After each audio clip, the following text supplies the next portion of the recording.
సమయాలాపం కోసం రెండు మాటలు మాట్లాడటం కాకుండా నాకు చాలా చాలా గుర్తుంది. అప్పట్లో ఒక చిలిపిగా అల్లరిగా నేను రాసిన ఒక కవిత ఒకటి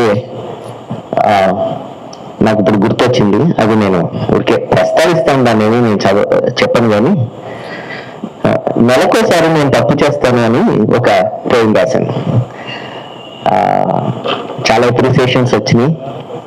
చేసే తప్పు ఏంటంటే ఆఫీసులోనే ఇంట్లోనే తెలియకుండా ఇలాంటి సాయంకాలం కవి సంగమం ప్రోగ్రామ్కి వచ్చి కూర్చోవడం. ఒక మధురశాలకి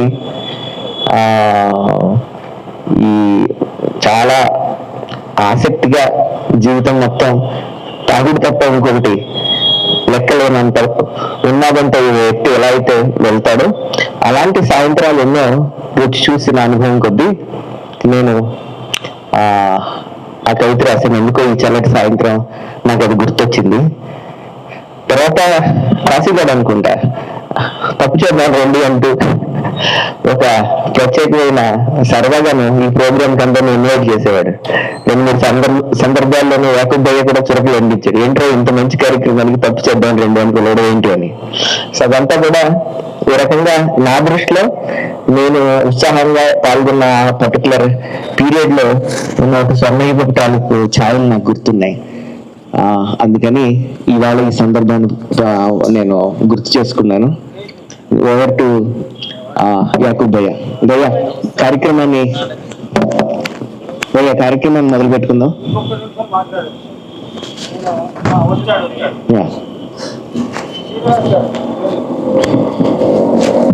రండి శ్రీనివాస్ గారు. కవి సంగమం 2వ సీజన్ 2 తరాల కవి సమ్మేళనానికి అందరికీ స్వాగతం. ఇప్పటికే మనం కాస్త ఆలస్యమయ్యాం కాబట్టి 3 తరాల కవుల్ని కూర్చోటి చేర్చి వారి నేపథ్యాలను, కవితా నేపథ్యాలను, వాళ్ళు ఎందుకు కవిత్వం రాస్తున్నారు అనేటువంటి విషయాలు అటు సీనియర్ కవులు కానీ ఇటు ఇప్పుడు రాస్తున్న కవులు కానీ తెలుసుకుని మరింత మెరుగ్గా కవిత్వం రావడానికి ఇలాంటి సమావేశాలు మనకి చాలా ఉపయోగపడతాయి. కాబట్టి ముందుగా కవినగర్ నుంచి వచ్చినటువంటి గాగోజీ నాగభూషణం గారు. గాగోజీ నాగభూషణం గారు తెలుసు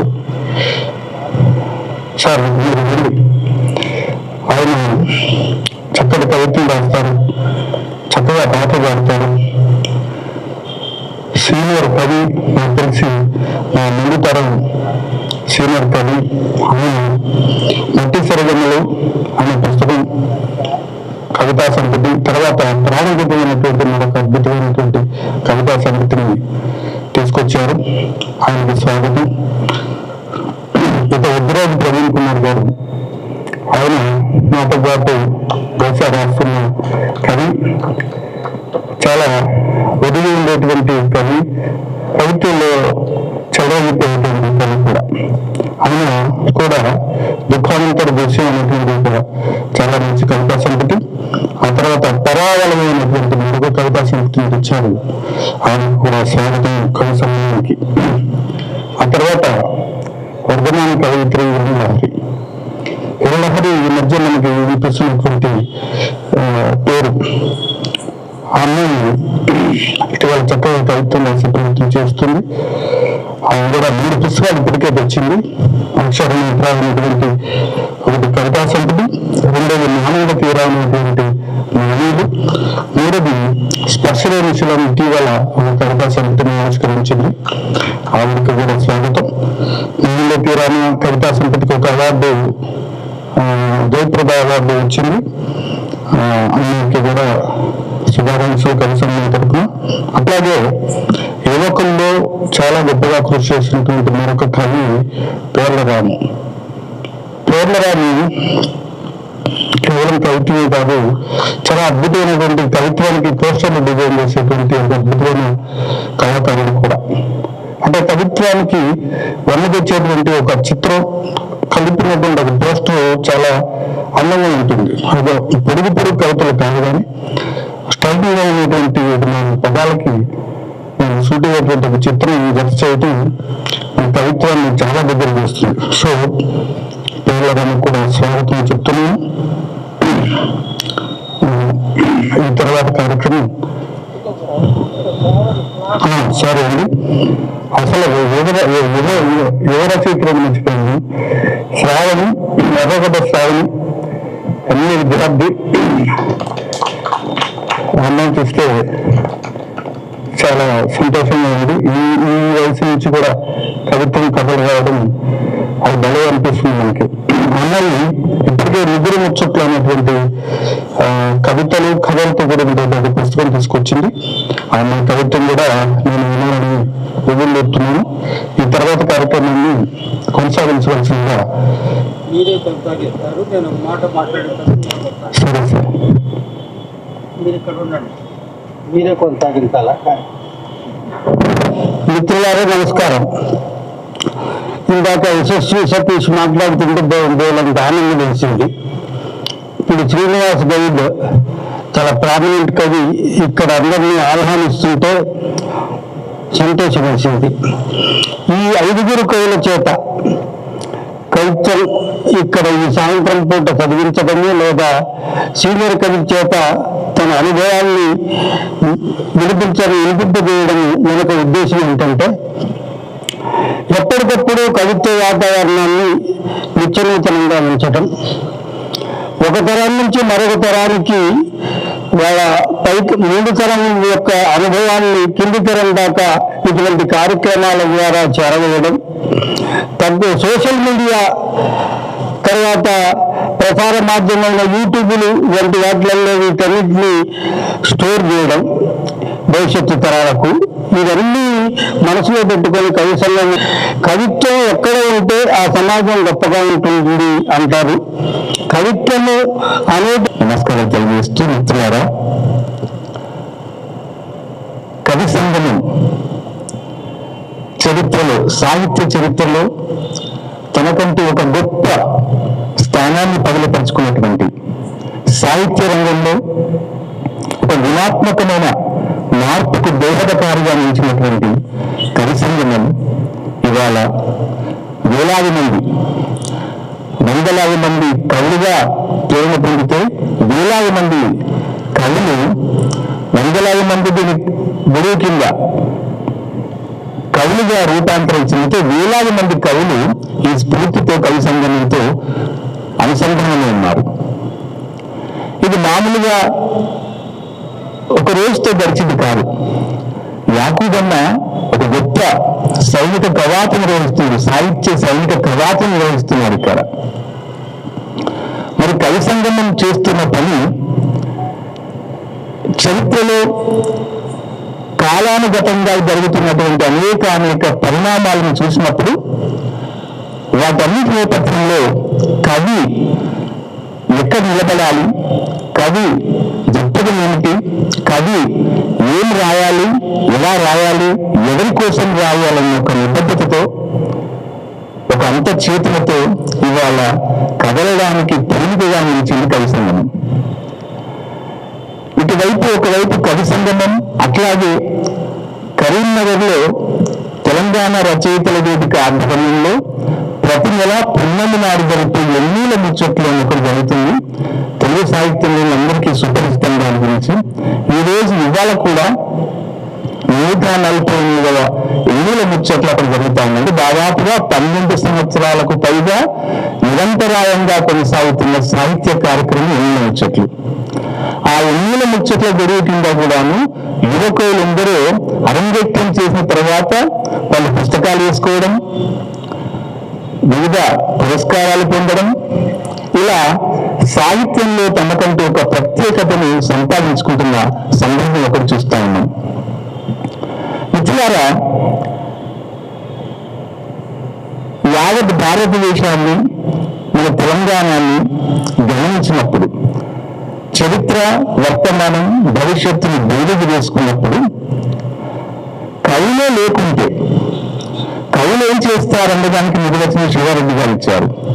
నిజానికి కవులే లేకుంటే అన్న ఒక ప్రశ్న వేసుకున్నప్పుడు ఇంతటి కల్లోల కాలంలో మనం బ్రతుకుతున్నప్పుడు, ఈ సామాజిక విధ్వంసం అంతా మనం చూస్తున్నప్పుడు సాధారణ ప్రజలకు పట్టనటువంటి, సాధారణ ప్రజలు దాన్ని అంచనా వేయనటువంటి అనేక వైపరీత్యాలన్నింటినీ కూడా కవులే కదా మరి ప్రజల్లోకి తీసుకెళ్ళి అసలు ఏం జరుగుతుంది, దీనికి ప్రజలు ఎట్లా ఉండాలో, ప్రజల చైతన్యం ఎట్లా ఉండాలని కవి సంగమమైనా ఎన్నుల ముచ్చట్లైనా గుంపుగా చేసేటువంటి కార్యక్రమాలతో పాటు కవులుగా వ్యక్తిగతంగా చేస్తున్న సాహిత్య సృజనతో ఇవాళ మనం ముఖ్యంగా చెప్పుకోవాలంటే ఒక బౌద్ధిక సమాజ నిర్మాణాన్ని చేస్తున్నారు కవులు.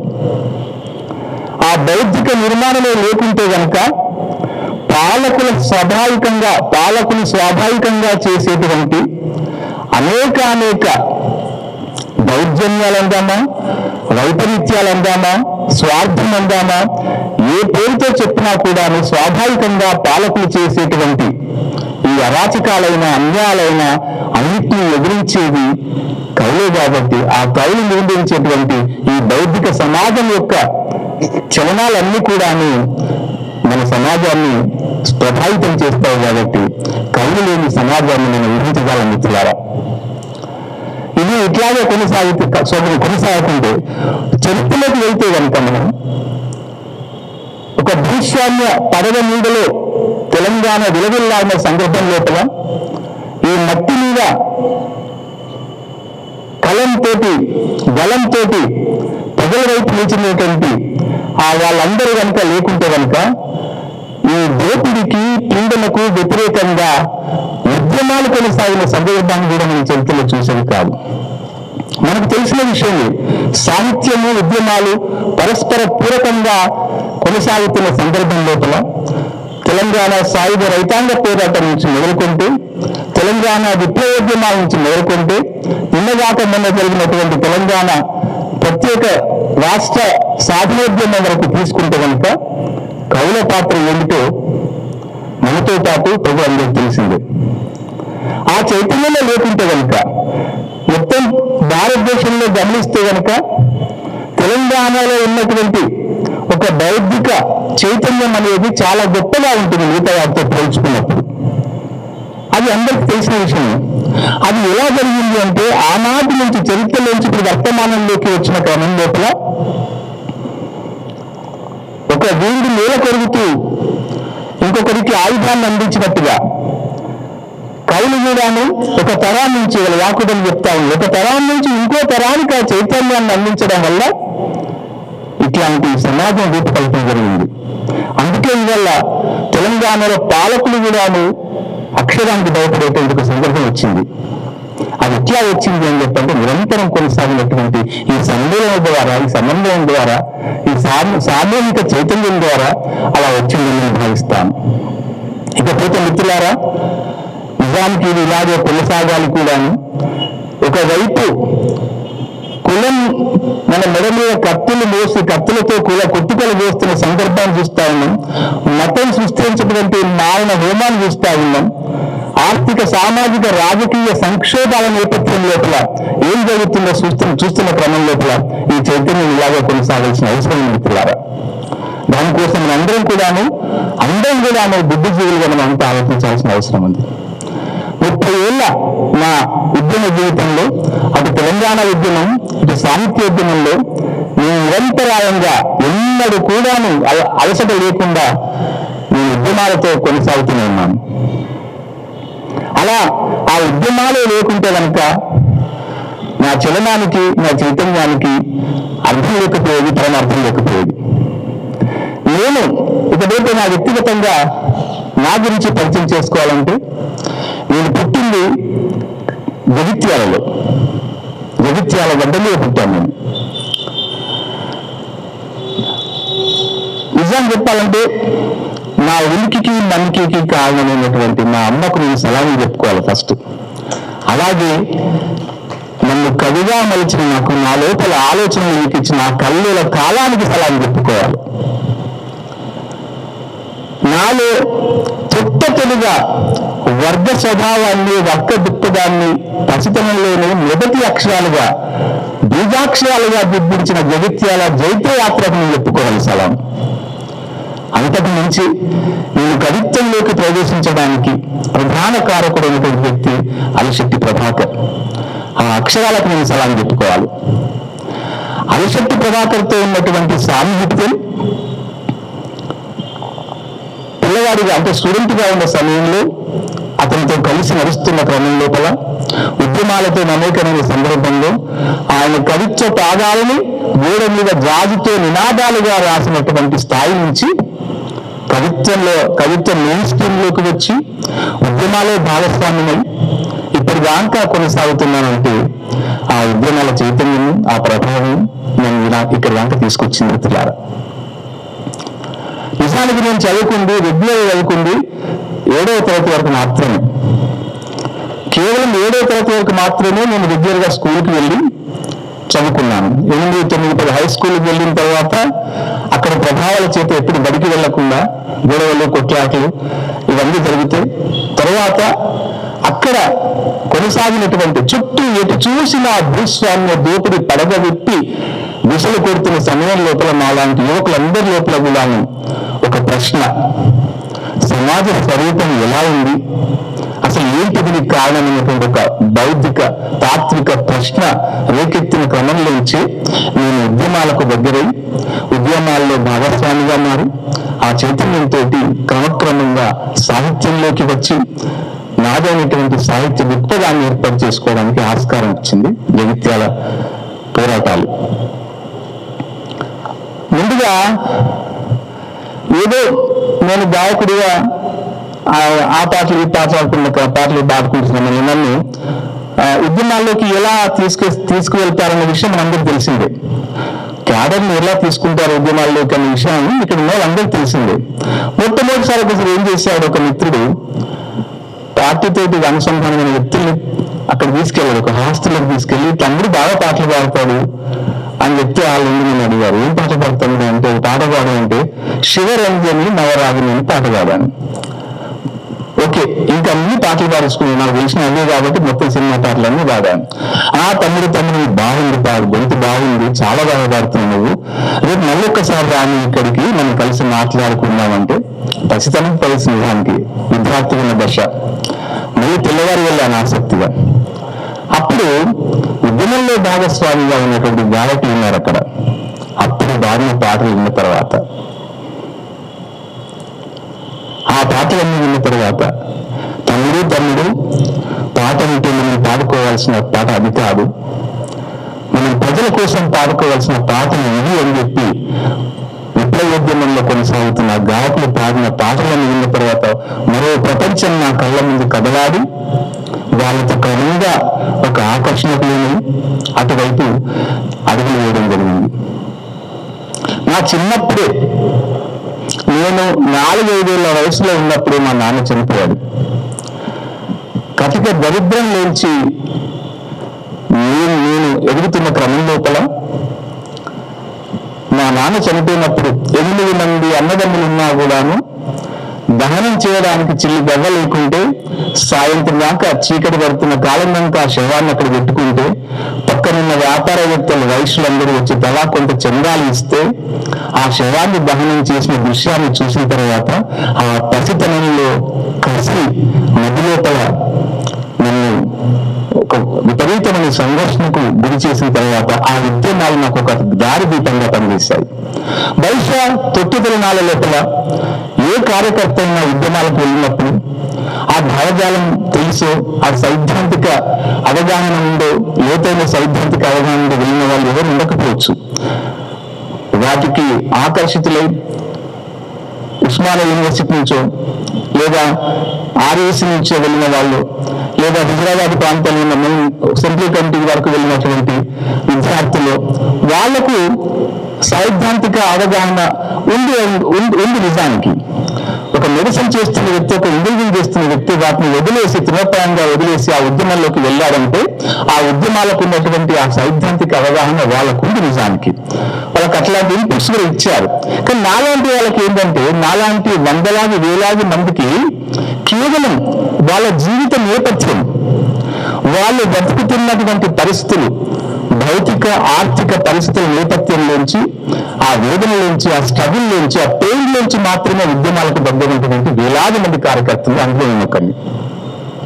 అట్లా వెళ్ళిన తర్వాత ప్రధానంగా నేను అరుణోదయ రామారావు ఆయన NTPCలో ఇచ్చినటువంటి ఒక ట్రైనింగ్ లో పాట మీద దాదాపు 3 రోజులు 4 రోజులు జరిగినటువంటి ఒక వర్క్ షాప్ లో ఆయన పాటలు విన్న తర్వాత ఇక పూర్తిగా నన్ను నేను అంకితం చేసుకున్నాను. ఆ ఉద్యమంలో పాటగాడిగా ఎనర్జీ చేయాలి. ఆ పాటలు పాడుతూ వెళ్తున్న క్రమం లోపల అట్లాగే ఒక ప్రాంతానికి నేను సీరోగా అటాక్ చేస్తానని చెప్పి ఒక నిర్ణయం తీసుకున్న తర్వాత ఒక గొప్ప అదే ప్రపంచం, ఆ ప్రపంచంలోకి నేను గొప్ప వేదిక మీద వెళ్తున్నాను ఒక ఊహ నుంచి నేను ఇంట్లో జనరల్గా అందరు చెప్తారు ఇంట్లో చెప్పుకున్నాను. చెప్పేసరికి అని రాత్రంతా ఒక ఏడుపులు తొడబడ్డాలు. నేను ఇంత కష్టపడి పెంచాను బిడ్డ, నా రక్తాన్ని చెమటని ధార చేసి పెంచిన బిడ్డ, నేను ఇట్లాంటి వాళ్ళ గురించి తెలిసి కాబట్టి అంతే ఇంతో ఇక రాత్రంతా తెల్లవార్లు ఏడుపులు ప్రమాణాలు అవన్నీ అయిన తర్వాత ఒక బలహీనమైన క్షణంలో అటు వెళ్లకుండా బాంబే వెళ్ళి ఒక 2 సంవత్సరాలు ఏవేవో పనులు చేసి ఆ బాంబే నుంచి తిరిగి మళ్ళీ మా అమ్మ అనారోగ్యంతో ఉంది అంటే మళ్ళీ జగిత్యాలకు వచ్చిన తర్వాత అప్పటికి దాదాపు ఒక 2 సంవత్సరాలు గడిచిపోయిన తర్వాత తిరిగి ఉద్యమకారులతో సంబంధం ఉన్నప్పటికీ ఆ బాంధవ్యాలతో ఉన్నప్పుడు అప్పుడు ఇంకాస్త మెరుగ్గా ఆ ఉద్యమాల పట్ల ఒక అవగాహన ఏర్పడడం, అప్పటికి అలిశెట్టి ప్రభాకర్ అన్నతో ఉన్న ఆ సాహిత్య సాన్నిహిత్యంతో ఆయన కవిత్వాన్ని చదువుకోవడం, ఇదంతా ఇంకా నా లోపల కొంత పరిణతిని తీసుకొచ్చినాడు. ఆ పరిణతి తీసుకొచ్చిన క్రమంలో అప్పుడప్పుడే మెల్లగా అప్పటికంతా సాహిత్యాన్ని చదివి ఆస్వాదించిన వాడిని పాటగాడిగా మాత్రమే పరిమితమైంది వాడిని. కానీ సాహిత్యంలోకి మొట్టమొదటి కొంచెం వచ్చిన తర్వాత ఆ తర్వాత నేను ఇక మళ్ళీ కొంచెం దాని నుంచి దూరం అయ్యి చదివిందిగా మళ్ళీ నేను 10th వరకే ఆ 10th అటు చేస్తూ పాస్ అయ్యినప్పుడు నాకు కాపీ కొట్టి అవి వేసి పాస్ అయ్యాను బడికి వెళ్ళకుండా కూడా. దాదాపు 3-4 సంవత్సరాల గ్యాప్ తర్వాత మద్రాసు బాంబే ఇవన్నీ తిరిగి వచ్చిన తర్వాత అప్పుడు మళ్ళీ చదువు మీద ధ్యాస మళ్ళీ ఓపెన్ యూనివర్సిటీ నాకు దారి తీపింది. అక్కడ అప్పుడే వచ్చిన ఓపెన్ యూనివర్సిటీ డైరెక్ట్ డిగ్రీ తీసుకోవడానికి ఆస్కారం ఏర్పడి డిగ్రీ చేసి, డిగ్రీ తర్వాత జార్జి రెడ్డి అన్న తర్వాత ఆ తర్వాత కాలంలో మా జగిత్యాల నుంచి రెగ్యులర్ గా ఒక గ్రూప్ ఉండేది ఉస్మానియాలో.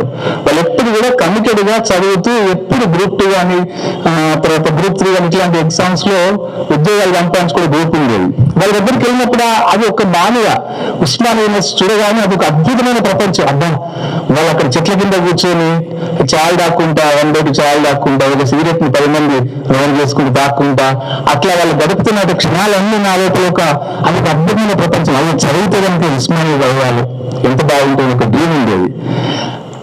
అప్పుడు డిగ్రీ అయిన తర్వాత లాస్ట్ సెట్ రాస్తే లాలో సీట్ వచ్చింది. ఇది నేను పొందిపోయాను, అబ్బా నేను ఉస్మానియాలో ఖాళీగా పోతున్నానని. కానీ అప్పుడే మా అన్నయ్యకు తను చేస్తున్న ఏడీసీ ఉద్యోగం నుంచి ఏడీసీగా ప్రమోషన్ కావడం, మా అమ్మ ఒక్కతే ఒక పేషెంట్ గా ఉండడం, ఆయన నిర్మల్కు డబ్బులు కావడం ఉద్యోగం ద్వారా, నువ్వు వెళ్తే కనుక నేను ఎదుర్కోవాల్సి వస్తారని చెప్పడం వల్ల నేను ఆ లాలో జైలు కాకుండా నెల్లూరులో ఉన్న విఆర్ లా కాలేజ్ అని ఉంటే మా మిత్రులంతా అక్కడ అటెండెన్స్ అవసరం లేదు, ఊరికి ఎగ్జామ్ రావచ్చు డైరెక్ట్ అని చెప్పంటే అక్కడ వెళ్ళి 1 సంవత్సరం గడిచిన తర్వాత అప్పుడే మళ్ళీ బీఈడ్ ఎంట్రన్స్ రాస్తే బీఈడ్ లో సీట్ రావడం. లా అంటే నాకు వచ్చేది కాదు, ఈ బీదరికంలో మనం ఏం చేసుకుంటామని చెప్పి బీఈడ్ చేయడం. అక్కడ జీవితం మళ్ళీ ఇంకో కొత్త ప్రాతినిధ్యకు వచ్చింది. బీఈడ్ చేసిన తర్వాత పెళ్లి, మా మిస్సెస్ నాకంటే ముందు తన ఉద్యోగంలో ఉండే టీచర్గా. పెళ్లి అయిన తర్వాత అతి గొప్ప మలుపు ఏంటంటే జగిత్యాలలో ఎక్కడైతే బీజం పడిందో ఆ ఉద్యమాలతోటి కనెక్ట్ అయ్యి ఆ అలిశెట్టి ప్రభాకర్ సాహిత్యంతో ప్రభావితమై అప్పుడు ఒక విత్తనంగా పడితే అది మొక్క వృక్షంగా మారింది మాత్రం కరీంనగర్లో. నా భార్యతో నేను కరీంనగర్ షిఫ్ట్ అయిన తర్వాత చాలా నాళ్ళు అసలు కరీంనగర్ అంటేనే మీ అందరికీ తెలుసుంటుంది బహుశా. అసలు సాహిత్య కార్యక్రమం జరగని రోజు ఉండదు. దాదాపు 1 వరాహం మినహాయిస్తే ప్రతిరోజు ఒక సాహిత్య కార్యక్రమం. నల్మల భాస్కర్ లాంటి వాళ్ళు, గంట లక్ష్మణ్ లాంటి వాళ్ళు, జూకం జగన్నాథన్ లాంటి వాళ్ళు, కాలేమల్ల ఇక్కడైనా అక్కడ మిగతా ఉండే ఇంకా చాలా మంది వీటిలో వినార్థం అట్లా అంటే చాలా లబ్ధ ప్రతిష్ఠ అయినటువంటి సాహిత్యవేత్తల ప్రసంగాలు విన్న తర్వాత అప్పుడే మెల్లగా తెలంగాణ ఉద్యమం ప్రారంభమవడం, ఇటు ఈ సాహిత్య కార్యక్రమంలో సీరియస్ గా పాల్గొనడం, అప్పుడే తెలంగాణ రచయితల వేదిక పూడు పోసుకున్నప్పటి నుంచి నేను దాంతో భాగస్వామిగా ఉన్నాను. తర్వాత కొన్ని రోజులకు మన తెలంగాణ రచయితల వేదిక జిల్లా కార్యదర్శిగా ఎంపిక చేసిన తర్వాత ఇక రోజు ఉద్యమంలో భాగస్వామ్యం, అటు సాహిత్య కార్యక్రమంలో ఇటు తెలంగాణ ఉద్యమంలో రెండు పాయలుగా జీవితం కొనసాగుతూ వచ్చిన క్రమం లోపల కరీంనగర్కి వచ్చిన తర్వాత మెయిన్ స్ట్రీమ్ సాహిత్యం లోపల దాన్ని అధ్యయనం చేయడం, దాన్ని సాహిత్యం రాయడం అనేది అప్పటి నుంచి మొదలైంది. నేను తెలంగాణ రచయితల వేదికలో భాగస్వామిని కాకుంటే కనుక నిజానికి ఇవాళ ఈ స్థాయిలో ఇక్కడ ఉండేదాన్ని కాదేమో. తెలంగాణ రచయితల వేదిక ఏం చేసిందంటే అసలు ప్రజలతోటి విప్లవోద్యమాలతో ఉన్నదానికంటే ఎక్కువ కూడాను తెలంగాణ ఉద్యమంలో క్షేత్ర పర్యటన ద్వారా అనేక ప్రాంతాలకు వెళ్ళడం, గొప్ప గొప్ప వాళ్ళతో మీటింగ్లకు పాల్గొనడం. నేను జగిత్యాలలో ఉన్నప్పుడు కానీ ఇక్కడ హరగోపాలో లేకుంటే బాలగోపాలో వాళ్ళ స్పీచ్ ఉందంటే ఒకటే పని చేసేవాడిని, అక్కడ బస్సు ఎక్కడం, ఇక్కడ దిగడం, మీటింగ్ వెళ్ళడం, ఆ ప్రసంగం వినడం, ఎక్కడ మధ్యాహ్నం లంచ్ చేసి వాళ్ళకి జగిత్యాల వెళ్ళిపోవడం, అట్లా వినేవాడిని అంత ఇష్టంగా. కేవలం ఆ ప్రసంగం కోసం మాత్రమే వచ్చేవాడిని. అట్లా పొందిన చైతన్యంతో మొత్తానికి మెయిన్ స్ట్రీమ్ కవిత్వంలోకి రాయడం జరిగింది మిత్రులారా. అట్లా వచ్చిన తర్వాత మొట్టమొదటిసారి మట్టి సరిగమలు అనే నావల పుస్తకం వెలువరించడం, తర్వాత చాన్నాళ్ళకి ప్రాణగీతం అనే కవిత్వాన్ని వెలువరిస్తే దానికి 2 రాష్ట్ర స్థాయి పురస్కారాలు వచ్చాయి. కవిగా నాకు ఒక మంచి గుర్తింపు వచ్చింది. ఆ తర్వాత ఇప్పుడు కథల పుస్తకం ఒకటి సిద్ధంగా ఉంది, కథల పుస్తకం సిద్ధంగా ఉంది. తెలంగాణ ఉద్యమంలో నెత్తికి గాయాలు అనే ఒక పాటల సీడీని నేనే రచించి పాడి విడుదల చేసినప్పుడు చాలా మంచి ఉద్యమంలో చాలా గుర్తింపు వచ్చింది. జైన్గాములో ఉన్నటువంటి జైన్గాంతో నిరంతరం పెనవేసుకొని అంగశ్రన్న కానీ, గబ్బరన్న కానీ, విమలక్క కానీ, గోరటన్న కానీ ప్రతి వాళ్ళతో నేను అనేక వేదికలు పంచుకోవడం అనేది నాలో చైతన్యాన్ని దిగులుప్తం చేసింది. అట్లా నడుస్తూ ఇప్పుడు నేను ముందు నిలబడి 4 మాటలుగా మాట్లాడే స్థాయికి వచ్చాను. అటు పాటగాడిగా, కవిగా, కథకుడిగా వ్యాసాలు రాస్తూ ఇక్కడ వచ్చిన తర్వాత ఇప్పుడు వచ్చే సెప్టెంబర్లో నేను ఉద్యోగ విరమణ చేయబోతా ఉన్నాను. దాని తర్వాత నాకు ఉంది ఒకే ఒక ఆప్షన్ సాహిత్యం, అదే ఒక ప్రయారిటీ సాహిత్యం. సాహిత్యాన్ని నుంచి నాకు జీవితంలో ఇంకొకటి ఉండే అవకాశం లేదు. అందుకే ఇవాళ యాకోబన్న నుంచి మొదలుకుంటే యాకోబన్నతో పాటు, జూలూరన్నతో పాటు, సుంకరుడన్నతో పాటు ఇక్కడున్న ప్రతి సాహితీవేత్త నేను ఏర్పాటు చేసిన సాహిత్య కార్యక్రమంలో భాగం పంచుకున్న వాళ్ళే. వాళ్ళని కాకుండా కరీంనగర్కు రాకుండా నా సాహిత్య కార్యక్రమంలో కాలు మోపకుండా ఉన్న కవి ఎవరు లేరు మిత్రులారా. ఇటు నుంచి వాళ్ళు రావడం, అటు నుంచి నేను రావడం, ఈ నిరంతర అనుసంధానం వల్ల నన్ను నేను ఒక రకమైన ఒక షేపప్ చేసుకునే అవకాశం నాకు దక్కింది. యాకోబన్నకి, ఇక్కడి కవి మిత్రులకి అందరూ కూడా సలాం చేస్తూ, మిత్రులారా నాకు ఇచ్చిన సమయం అరగంట మాత్రమే. ఉద్యమంలో బాగా గొప్ప జ్ఞాపకం ఏంటంటే గద్దరన్న నేను సీడీ వెలువరించినప్పుడు అప్పుడంతా పిల్లలంతా పిట్టల్లా రాలిపోతున్నారు నిజానికి ఆత్మహత్యలు చేసుకొని.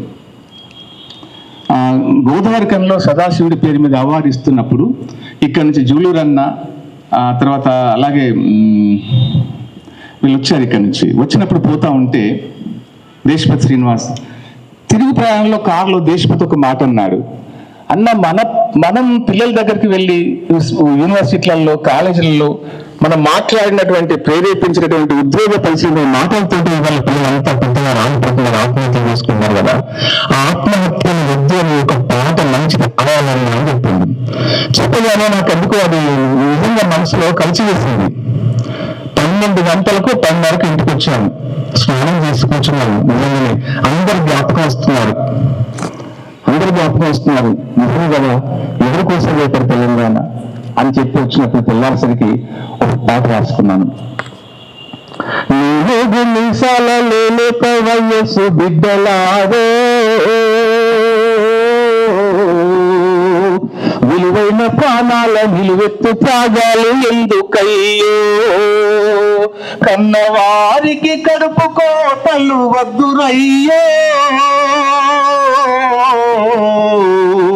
కథనాన మీరు ఎదురొడ్డి నిలిచితే ముద్దురయ్యో.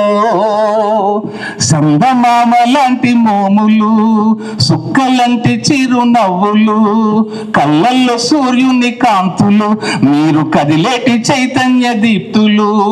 కోటి ఆశల బతుకు వీడి బిడ్డలారో, కాటికే గుట్ట న్యాయమా చిట్టి తండ్రులారా. నూగు మీసాల లేలేత వయస్సు బిడ్డలారో, విలువైన ప్రాణాల నిలువెత్తు త్యాగాలు ఎందుకయ్యో. ఇట్లా పాట రాసి తెల్లవారేసరికి వెంటనే దేశపతానికి వినిపించాను. అబ్బాబా అన్న ఏం రాసినావన్న, దుఃఖం వస్తుంది పాట వింటేనే అన్న తర్వాత అప్పుడు దాన్ని రికార్డ్ చేయడం కొన్ని పాట తర్వాత. ఇదొక సందర్భం. అయితే జయశంకర్ సార్ తోటి నేను చాలా, ఆయన ఫాలోవర్గా, అతను చాలా ఇష్టమైన వ్యక్తి. నేను నాకు బాగా ఆయన ప్రభావం కూడా చాలా ఉంది. ఆయనతో కలిసి నడుస్తున్న క్రమంలో ఆయన చనిపోయిన తర్వాత ఆయన అంతిమ యాత్ర జరుగుతుందని తెలిసినప్పుడు కరీంనగర్ నుంచి నేను అప్పుడు అధ్యక్షుడిగా, తెరవే అధ్యక్షుడు సంకపల్లి నాగేంద్ర శర్మ, నేను కార్యదర్శిగా ఉన్నాను.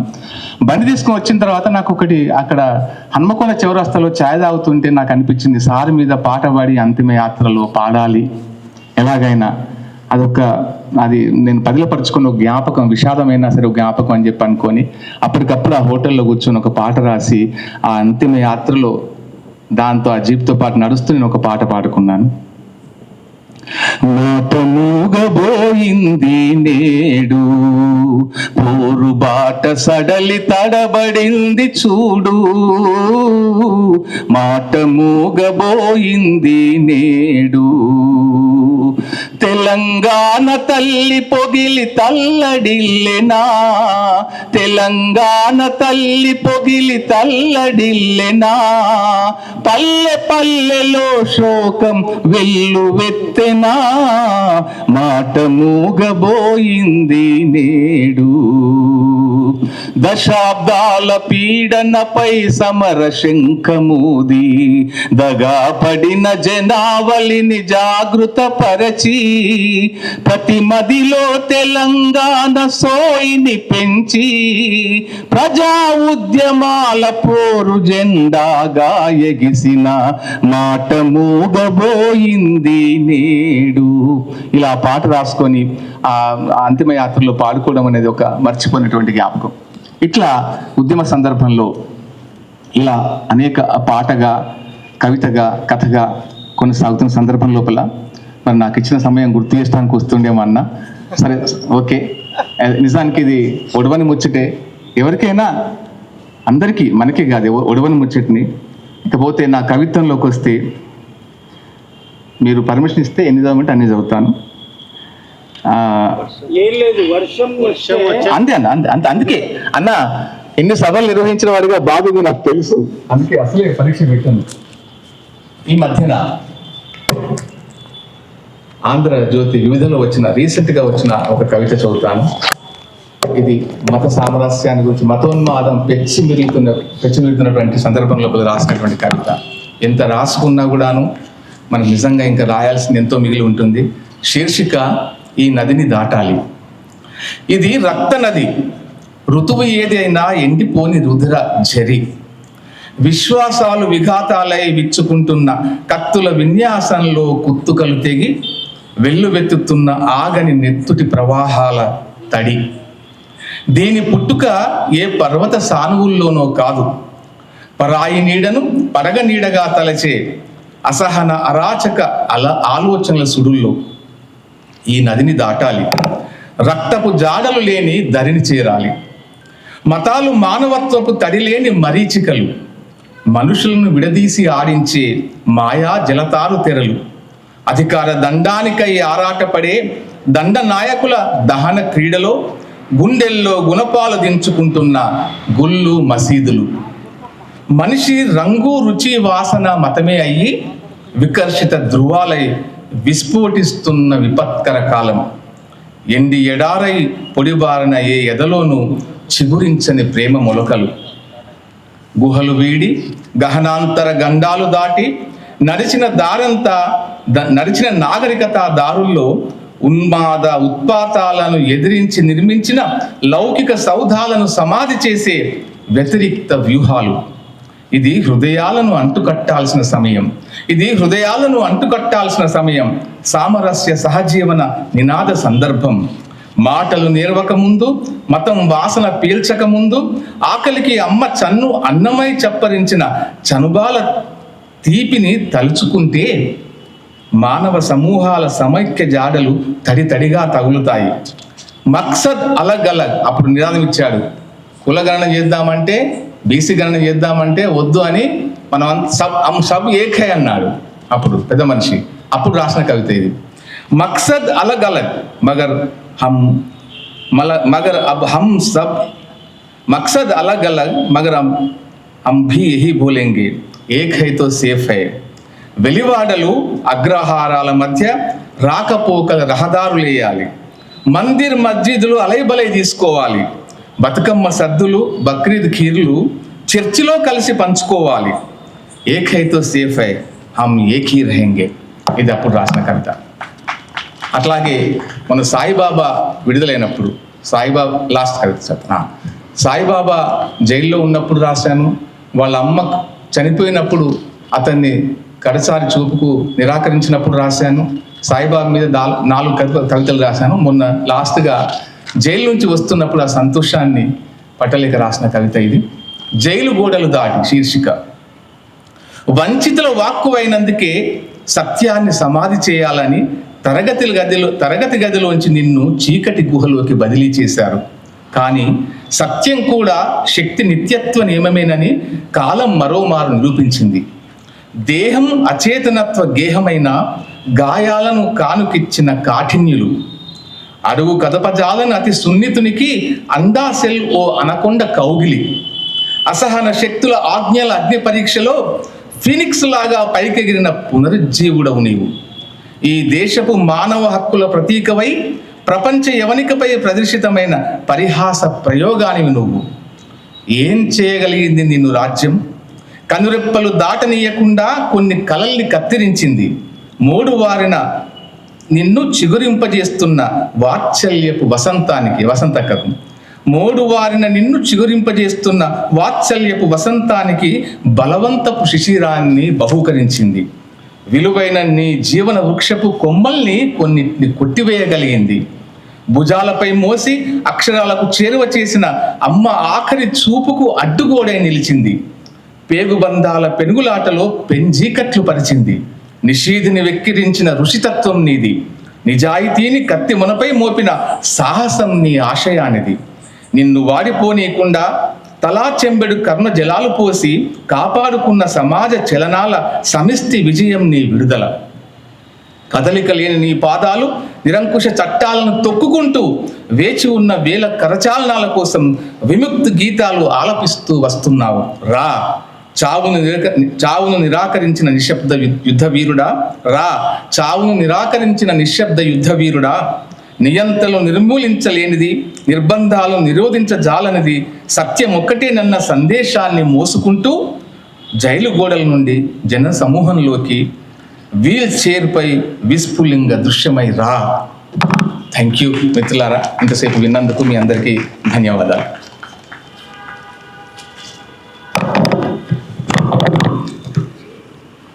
నిజానికి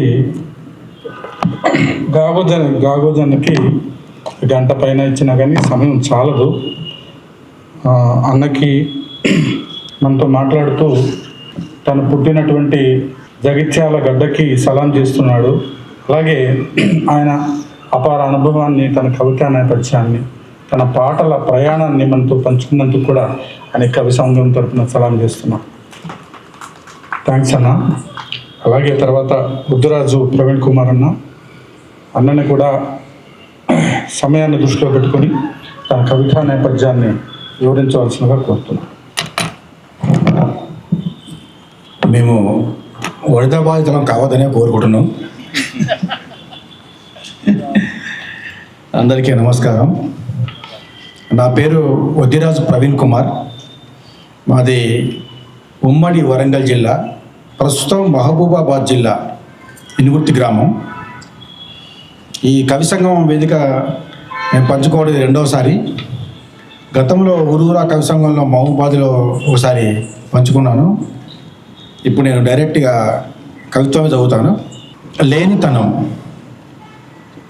తలుపులు మూసిన తర్వాత ఇక ఎవరైనా ఒక్కటే. తలుపులు మూసిన తర్వాత ఇక ఎవరైనా ఒక్కటే. అది నువ్వైనా నేనైనా, దుఃఖమైన సుఖమైన, అది ఆనంద బాష్పమో దుఃఖాశ్రువో కన్నీటిని ముట్టుకొని చెప్పగలవా?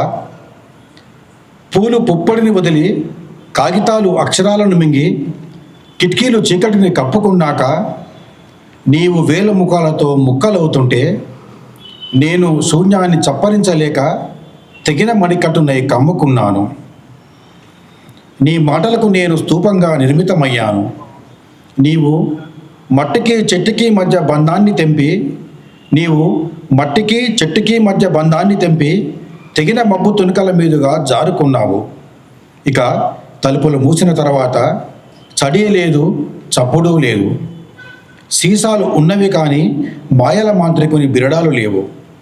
బాటలు ఉన్నవి కానీ నడిచే పాదాలు లేవు. దిక్కులు ఉన్నవి కానీ దిక్సూచి లేవు. మరో కవిత.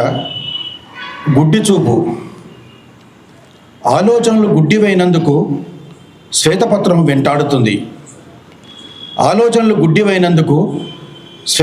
వెంటాడుతుంది. అస్తిత్వాన్ని మర్చిపోతే అవమానం తలకు చుట్టుకుంది. పెత్తనం చేతికిస్తే పెనం మించి పొయ్యల పడేస్తివి. దున్నినోనికి దుఃఖమాయే, దున్ననోనికి దస్కమాయే. కడపలు కూలగొట్టి మాటలతో కడుపు నింపే.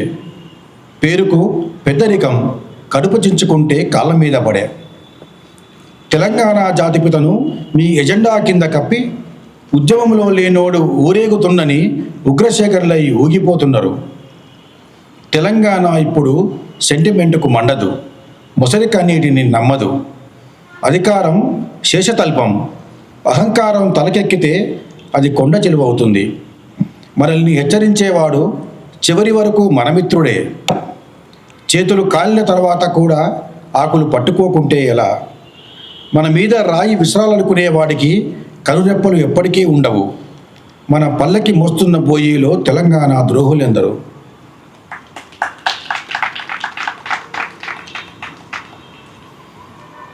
ఇంకోటి ఆమె పూలు. నా కవితలు చిన్నగా ఉంటాయి, మీరేం భయపడకండి.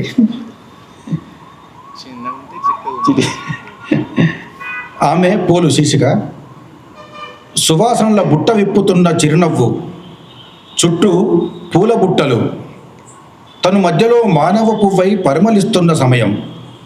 పూజకో, పెళ్లికో, ఉత్సవానికో, ఊరేగింపుకో, రెండు హృదయాల సంగమానికో, రెండు దేహాలు విడిపోతున్న దుఃఖానికో, శిశిరానికో, వసంతానికో పూలు ఆమె ఇవ్వాల్సిందే, ఆమె పువ్వై నవ్వాల్సిందే.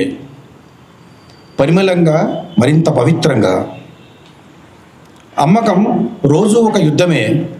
ఒకవైపు ఎడతగని బేరాల సలపరింత, మరోవైపు గిరాకీ పులకరింత. ఒక్కొక్కసారి అలికిడి లేక ఆవలింత. పూలు అమ్మినమా లేదా?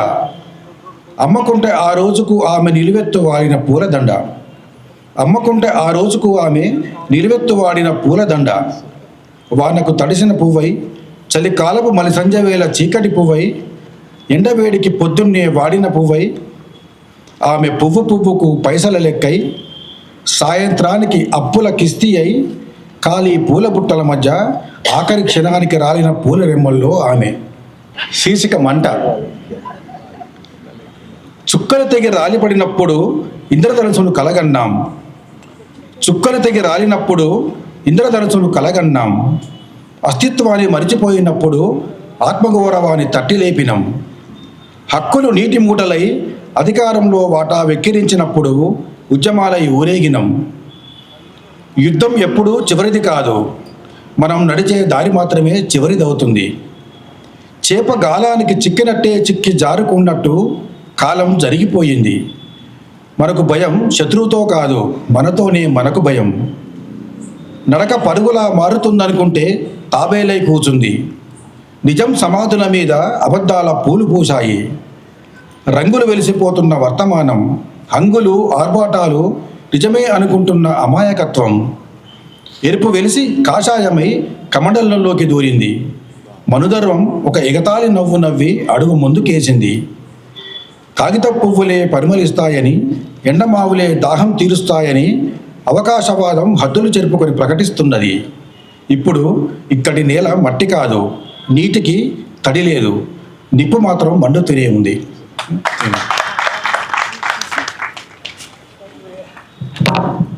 అన్న థ్యాంక్ యూ అన్న.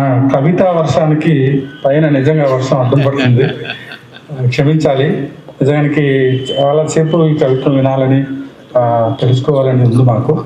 మిగతా మిత్రులంతా కూడా సమయాన్ని దృష్టిలో పెట్టుకొని, ముఖ్యంగా వర్షాన్ని కూడా దృష్టిలో పెట్టుకొని తమ నేపథ్యాన్ని కుదించుకుంటే బాగుంటుందని సూచిస్తున్నాను. వీలైనంత త్వరగా చేయండి, కవితలు చదవండి వీలైనంత త్వరగా. సభకు నమస్కారం. కవిత్వంతో కవి చేసే కరచలనమే ఈ కవి సంగమం. ఎల్లలు లేని సాహితీ ప్రవాహంలో రాట్టు తేలిన నిత్య చైతన్య ప్రగతిశీలక శక్తులెన్నో సమాజాన్ని ఏకత్వంలో నుంచి సామూహికత్వంలోకి నడిపి సాహిత్య ధారణ పొందిన జనవాహిక నేటికి వర్ధిల్లుతుంది. కాలం కొనకోటి బిందువు మీద మొలిచిన ప్రతి అక్షరం ఇక్కడ ఓ కవిగలమే. కాబట్టి ఈ బహిరంతర ఊగిసలాటలో ప్రతిరోజు ఒక కవితోదయ చిహ్నమైంది. దీని రూపకర్తలకు పరివర్తం చేస్తున్న తొలి కవి సమూహానికి నా కవి సంగమం తరపున అభినందనలు. కవిత్వం అనేది ఇలా వర్షంలో చదవాల్సిన ఒక రోజు వస్తుందని నేను ఎప్పుడు అనుకోలేదు. నేను నా స్పర్శలేని కవిత సంపుటిని ఈ మధ్యనే విడుదల చేశాను. అందులో నుంచి ఒక కవిత చదువుతాను. అంతకంటే ఎక్కువ వర్షం ఆకిపోతేనేమో మిగతా రెండు చదువుతాను, లేదంటే ఆపేస్తాను. ఈ కవిత నేను మొదటగా ఈనాడు పేపర్లో ఒక ఆర్టికల్ చదివాను అనమాట. పాపం వాళ్ళ విదేశాల్లో స్థిరపడినటువంటి ఒక పేరెంట్స్ వేరే దేశంలో ఉన్నటువంటి తల్లిదండ్రులు వాళ్ళ పిల్లల్ని చూడాలని అనిపించినప్పుడు వాళ్ళు పిల్లల్ని పంపించామని చెప్తే తల్లికి పంపించాలని ఉండదు, కానీ చాలా బాధగా పంపిస్తే ఆ విమానం ప్రమాదానికి గురవుతుంది అనమాట. అప్పుడు ఆ పిల్లలిద్దరూ విమాన ప్రమాదంలో చనిపోతారు. అందులో పెద్ద బాబు శవం దొరుకుతుంది, చిన్న బాబు శవం దొరకదు. వాడు ఎప్పటికైనా తిరిగి వస్తాడన్న ఆశతో 38 సంవత్సరాలుగా ఎదురు చూస్తున్న ఆ తల్లిదండ్రుల మనోవేదనకి ఈ ఆవేదనకు అక్షర రూపం ఈ కవిత. అంతులేని వేదన. కాలానికి క్షమాపణ చెప్పలేం, ఎందుకంటే అది మమ్మల్ని క్షమించడం మరిచి చాలా కాలమైంది. ఒడ్డుపైనున్న ఇసుక తెన్నెళ్ళు కెరటాల్లా హత్తుకోవాలనే ఆశ మాది. ఎగిసిపడే అలలను వెనక్కి లాగాలనే అసూయ కాలానిది. తీరం చేరని మా బాధ కంటి చెలియాలి కట్ట దాటి పోటెత్తుతుంది. మా బాధ ఈనాటిది కాదు. మీ అమ్మ నేను నీకై ఎదురు చూసిన క్షణాలు రోజులు దాటి సంవత్సరాలుగా రూపాంతరమయ్యాయి. యుగం ముందు మేము పుట్టి ఉంటే మాకు నీ ఎడబాటు ఉండేది కాదేమో కన్నా. నీ ఎడబాటులో నుంచి కలిగిన శోకం తాలూకు కన్నీళ్ళన్నీ ఒలికిపోయి అమ్మ గుండె బరువైనప్పుడు పసిముద్దగా నువ్వు కడుపులో తన్నిన జ్ఞాపకాలను నెమరేసుకుంటుంది. అమ్మ కోసమైనా ఒకసారి రాలేవా కన్నా. నువ్వు దూరమైన క్షణం నుండి చెట్టు కింద సేద తీరే చల్లని సాయంత్రాలు, మండు వేసవి వడగాల్పుల్ని ఉచిగొలిపినట్టు ఒకప్పటి వెన్నెల రాత్రులు, నిప్పుల వర్షం కురిపించినట్టు పరిపరి విధాల మనోవేదన. పాడి కట్టుకోవడానికి దేళ్ళు పట్టులివ్వని వయసులో మేమున్నాం. పడిపోతూ లేచి కూర్చోలేక ఇంటి చురుకు తాడు కట్టుకొని ఆసరా కోసం నిన్నే కలవరిస్తున్నాం. నీ తలపు బాధ పెడుతున్నా మన ఇంటి తలుపులు తెరిచే పడుకుంటున్నాం. ఏనాటి వేకువలోనైనా నువ్వు మన ఇంటి ముంగిట నవ్వుతూ కనిపిస్తావేమోనని. ఆరిపోతున్న మా గుండె తలుపుల్లో ఊపిరికి కాస్తంత చమురు పోస్తావేమోనని ఎదురు చూస్తున్న మీ అమ్మ నాన్న. నా స్పర్శలేని శిల కవర్ ఫోటో కవిత ఒకటి చదివి ముగించేస్తాను, మిగతా వాళ్ళకు కూడా అవకాశం కావాలి కాబట్టి. స్పర్శలేని శిల. తీరమంచిన గత స్వప్నాలను నెమరేసుకుంటూ నేను సముద్రము. అలల జలతంత్రులు నా మునివేళ్లను మీటుతూ వెనక్కి తరలిపోతున్నప్పుడు మదిలో ఎగిసి పడుతున్న మౌనం కడలి రాగమై పల్లవిస్తుంది. తీరాన్ని చూస్తూ ఊహల్ని మోస్తూ ఆశల్ని భరిస్తూ భయాలు, అనేక స్పందనల కూడలిగా నాలో నేనే ఒంటరినై ఓ విషాద గీతంగా మిగిలిపోతాను. శిలదేహమో శిశిర వృక్షమో చలనం లేని మేనునై ఆశరురాడిన మోడునై కథలని దృశ్యాలని ఊలితో తొలుస్తూ కదిలే భావాలని ఊహల్లో తలుస్తూ భౌతిక ఛాయాల తాకిడిని మనసుతో ఆస్వాదిస్తూ అనుక్షణం అనుభూతించడానికి తనివి తీరని ఎదురు చూపులో నుంచి ఓ నిశ్శబ్ద ప్రపంచం పుట్టిపడుతుంది. దిగాంతాల ఆవలి నుంచి ఎరుపు వర్ణాన్ని అత్తుకొని ప్రకాశవంతమవుతుంటే దర్శనమిస్తావనే ఆశ పున్నమి వెన్నెల కోసం పరితపించే కలువలో నాలో ఇంకా రెపరెపలాడుతూనే ఉంది. నాకు ఈ అవకాశం ఇచ్చిన కవి సంగమం కృతజ్ఞతలు తెలియజేసుకుంటాను. Thank you. శ్రావణికి అంటే మన యువ కవయిత్రి శ్రావణికి ఈ వర్షంలో మునుగనే అవకాశం ఉంటుందని శ్రావణి సాధ్యమైనంత త్వరగా నీ చిన్న నేపథ్యం చెప్పేసి ఒక చదివేశారు.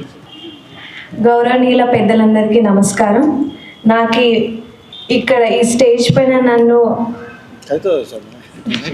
నా పేరు ఈ శ్రావణి, నేను రంగారెడ్డి జిల్లా నుంచి వచ్చాను. మా తల్లిదండ్రులు ఎర్రగడ్డ కృష్ణయ్య, ఎర్రగడ్డ విజయ. నాకు ఈ ప్రోగ్రాంలో పార్టిసిపేట్ చేయడానికి నాకు అనుమతి ఇచ్చినటువంటి కవి సంగమానికి యాకూబ్ సార్ గారికి, చంద్రయ్య సార్ గారికి అండ్ తెలుగు డిపార్ట్మెంట్కి నా నమస్కారాలు. నాకు ఈ కవిత్వంలోకి నన్ను ముందుకెళ్ళడానికి ప్రోత్సహించినటువంటి మా డిగ్రీ కళాశాల అనురాధ మేడం గారికి ప్రత్యేకంగా నా ధన్యవాదాలు తెలియజేస్తూ నా చిన్ని కవిత ఒకదాంతో మొదలు పెడతాను. చలిది ఎంత దోపిడో, సూర్యుని వెలుగులను సైతం దోచేస్తుంది. చలికి ఎంత జాలిగుణము, పచ్చని చెట్లపై వాలిపోతుంది. చలిది ఎంత మెత్తటి మనసో, విప్పిన బిస్కెట్లను సైతం మెత్తబరుస్తుంది. చలిది ఎంత చోరితనమో, దుప్పట్లో దొంగలా దూరేస్తుంది. చలికి ఎన్ని పదునైన కత్తులో, చిక్కటి స్వెటర్లను సైతం నా కత్తులతో చీల్చేస్తుంది. చలికి నాపై ఎంత ప్రేమో, పొద్దున్నే నన్ను హత్తుకుంటుంది. చలికి ఎన్ని భయానక రూపాలో రాస్తున్న నన్ను కూడా వణికిస్తుంది. ధన్యవాదాలు. అనుమతి ఇస్తే ఒక చిన్ని కవిత.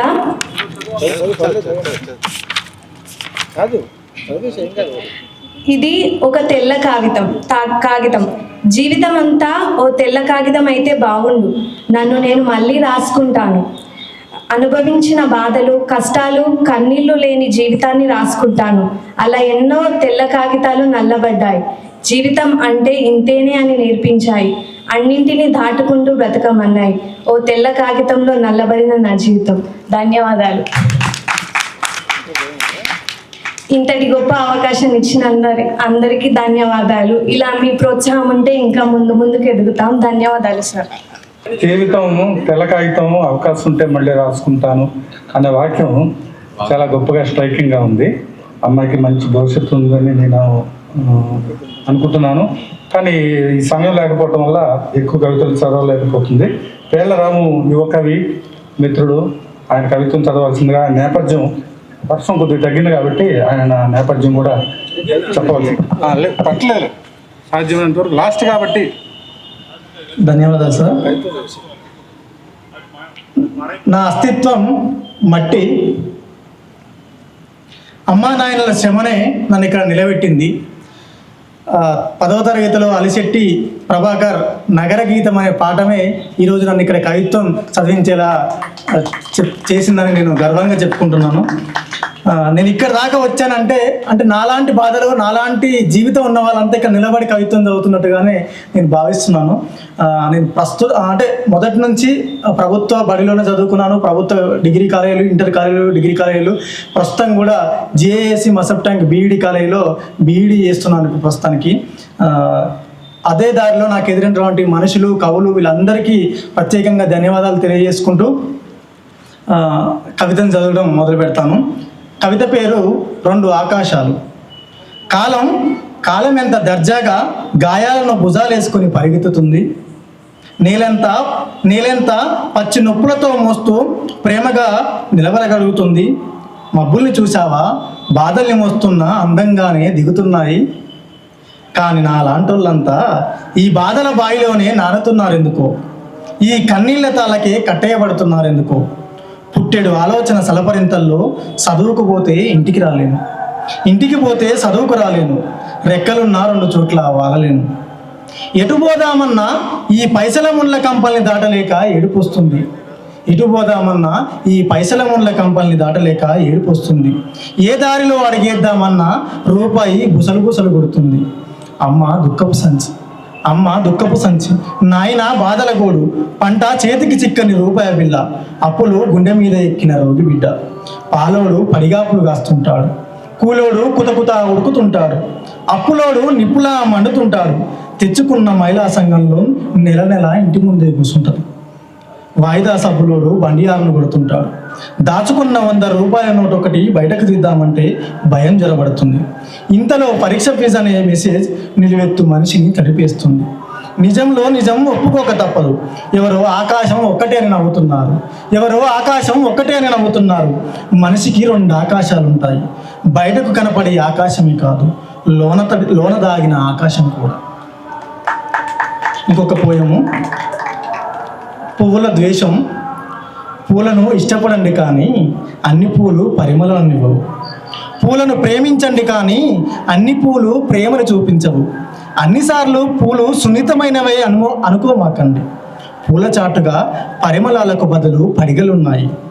పూల చాటుగా ద్వేషాలు తలదాచుకుంటున్నాయి. పూలను నమ్మండి కానీ అన్నిసార్లు నెత్తిన పెట్టుకోకండి. మత్తును జల్లే పువ్వుల్ని నెత్తిలోకి ఎలా దూర్చుకోగలం? ఈ పూలున్నాయే, పులుల కంటే డేంజర్. గమనించుకుంటూ జాగ్రత్తగా ఉండండి. మన చుట్టూ ప్రేమగా దగ్గరయ్యే ఈ పూలు గొంతు చుట్టూ బిగుసుకొని రక్తాన్ని తాగుతుంటాయి. ఉన్నట్టుండి పువ్వులే బుల్డోజర్లు అవుతాయి. నీ కలలు నా కలలు కూలగొడతాయి. ఉన్నట్టుండి పూలే బుల్డోజర్లు అవుతాయి. నీ కలలు నా కలలు కూలగొడతాయి. ఇంకో అవకాశం ఉందంటే ఒక పోయం చదువుతా సార్. ఈ మధ్య చాలామంది ఆత్మహత్యలు చేసుకుంటున్న సందర్భంలో నేను బాగా బాధపడి రాసుకున్నటువంటి కవిత ఇది. తొందరపడుతుంటారు. ఎవరిని వాళ్ళు చెక్కుకోవాల్సిన వాళ్ళు వాళ్ళని వాళ్ళే పగలగొట్టుకుంటారు. ఎవరిని వాళ్ళు నడిపించుకోవాల్సిన వాళ్ళు వాళ్ళకు వాళ్ళే దీపం పెట్టుకుంటారు. చేసి చెయ్యి తిరగాల్సిన వాళ్ళు చేతుల వెలుగులు చూపకుండా వెళ్ళిపోతారు. చీకట్లు వెళుతుంటే వెలుతుర్ల వెంట చీకట్లు నడుస్తుంటాయని తెలిసిన వాళ్ళు కూడా ఉన్నపలిగా ఖాళీ చేసి వెళ్ళిపోతుంటారు. ప్రేమికులు వదిలేశారని ఒకరు, అప్పులు కట్టలేనని ఒకరు, ఆకలి భరించలేనని ఒకరు, ఒత్తులను తట్టుకోలేక సంఘర్షణల ఊపిలో సతమతమవుతూ తొందరగా జారుతుంటారు.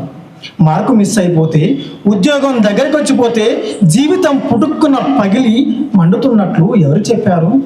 అవి ఏ సిలబస్లో పాఠాలు? సగం నీడలుంటాయని, సగం వెలుగులుంటాయని, ముళ్ళబాటను కంకరాలను దాటితే అందమైన దారులుంటాయని తెలుసుకోలేక జీవితానికి మేకు కొట్టుకొని గోడకు వేలాడుతుంటారు. ఎంత కష్టమైన పనినప్పటికీ రంపంతో కోసుకోవడానికే ఇష్టపడుతుంటారు. మత్తుగా మారిపోయి కింద పడి పగిలిన బీరు సీసాలాగా చూస్తుండగానే ఇంకిపోతారు. రాలిపోయే సమయంలో రాలిపోతాం, జారిపోయే కాలంలో జారిపోతాం. నిలబడాల్సిన సమయంలో బలవంతంగా తెంపుకోవడం ఏ కథలోనైనా విషాదమే కదూ. మాట్లాడండి. మీ చుట్టూ మనుషులున్నారు. చేతిలో చేయి వేసి హృదయాన్ని హృదయంతో కలిపి కాసేపు మిమ్మల్ని మీరు విప్పుకోండి. అంతరిక్షం దాటి పోగలుగుతున్నాం.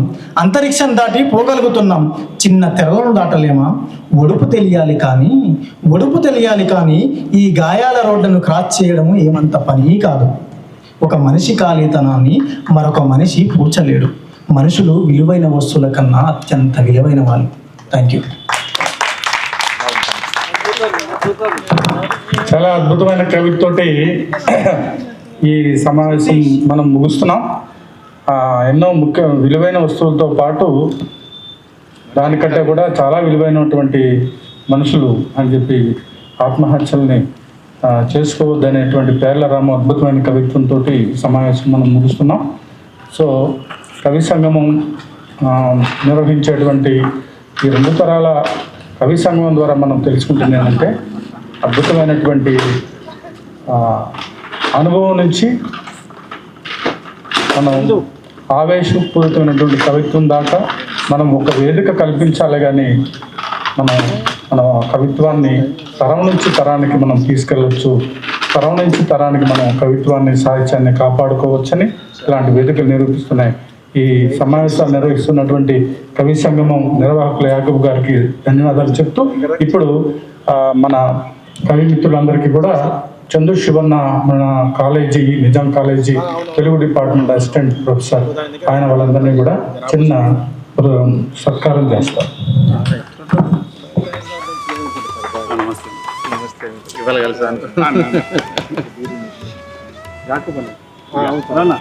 వర్షం రాకపోతే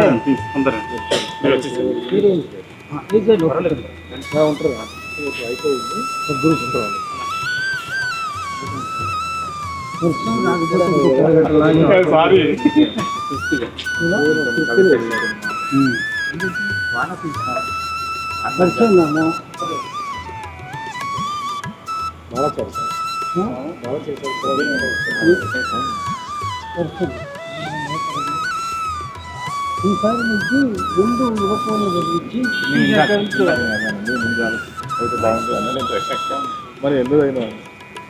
ఒక గ్రూప్ ఫోటోకి రెండు ఎంత బ్యాలెన్స్ అవుతుంది.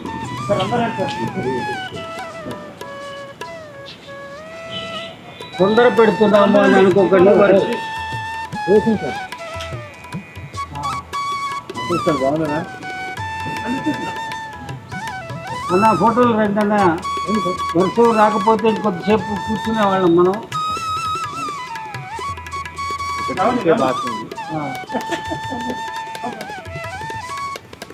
బేటా